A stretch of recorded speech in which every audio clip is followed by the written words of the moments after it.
Some of the most common reasons that alliances fail that we see in the market are bad preparation. So we see that companies jump into alliances ad hoc. The classical example there is CEOs or owners of founder-led consultancies. They meet each other, they like each other, and they said, you and I, we should work together. It's the worst way of starting an alliance. So bad preparation, we need to connect an alliance to our strategy. We sometimes also see lack of commitment, and from that perspective, executive support. So there is no one assigned to the alliance to lead the alliance, to orchestrate the alliance like an alliance manager. And as Anoop and I always say, it's lack of communication. You need to communicate. And if you think you've communicated, you need to communicate again, because that's where most of the time alliances fail. The thing that's never going to trip up the alliance in terms of failure, it's not going to be the business model or the legal framework. It's going to be the working relationship. So that needs to be really, really solid. So build that up from the ground up and think about the relationship as kind of the most important thing. It's funny, but what you both just said actually was reflected in a conversation I had only yesterday with a client of mine who's in the very early stages of developing a strategic alliance.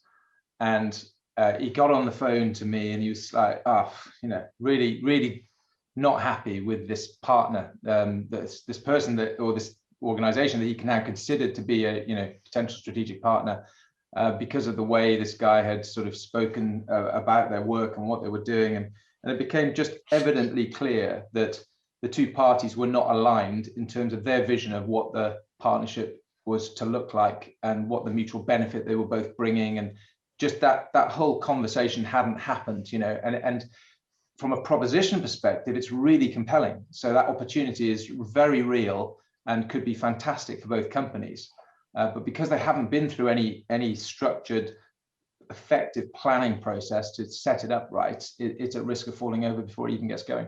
The best chance of success is, I think, as we mentioned earlier, is not to take an ad hoc approach into how you do it. Take a very structured approach. And by a structured approach, Peter and I regularly talk about, and we train people up on having a process which you follow and the associated tools. And I know tools are really important because certainly we hear from a lot of organizations say, we don't have the tools. Which tools do we use to drive these alliances, right? And they need tools. So we have the tools and we have the processes to kind of help people. But I also think what's critically important is having the right mindset. Yeah. So we think about the art and the science. The science is around having the tools and the process.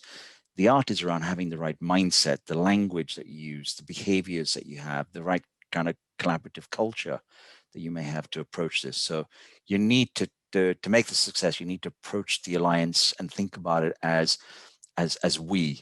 Don't think about it as what's in it for me or what's in it for them. Think about what's in it for we. And more than that, think about how the eventual client is going to benefit from what you do together.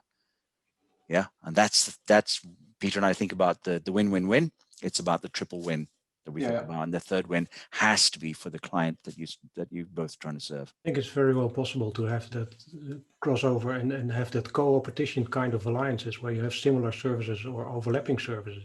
But you need to be very transparent about what you do together and what you don't do together, and how you work together on this alliance or on this client. Because if you don't have the transparency and that communication, as we mentioned before, then it will fail. And it probably in such a semi-competing environment, it will fail miserably and hard and will hurt. So be transparent and communicate about it. I talked about communication, but surely trust is really at the center of making these alliances work, isn't it? That's the only thing, that's what it all boils down to really, is that, two people or two teams engage each other and they've got to find a way, well, not find a way, but they've got to trust each other. And I just find that all too often people don't proactively invest in building trust. And, in the old days, when we could get together, it's probably a lot easier. You'd go for dinner with each other or whatever. Now we're having to do that online. And it just means that we need to be even more proactive and focused on building trust in new relationships. I think what's interesting, Marc, is people talk about trust and they say, yeah, but trust is kind of it's a nebulous topic. You can't measure it, etc. And again, Peter and I discussed it. You can actually measure it. You can measure trust. You can measure distrust. Yeah, trust needs a lot of attention, and as the old saying says, trust comes on foot and leaves on horseback. In other words, it takes a lot of time to build trust, but you can violate it if you are not careful, and it can be gone in a whim. Yes. So it needs a constant attention. It's not something that we built and we're done, and now we can continue with something else. No, we need to constantly work on trust and on your relationship. We've had a number of people who say to us, great, we've done a deal. We've got a deal with a partner. Now, how do we build up trust? It has to be the other way around. Has to be the other way around. You've got to build up trust first before the deal comes.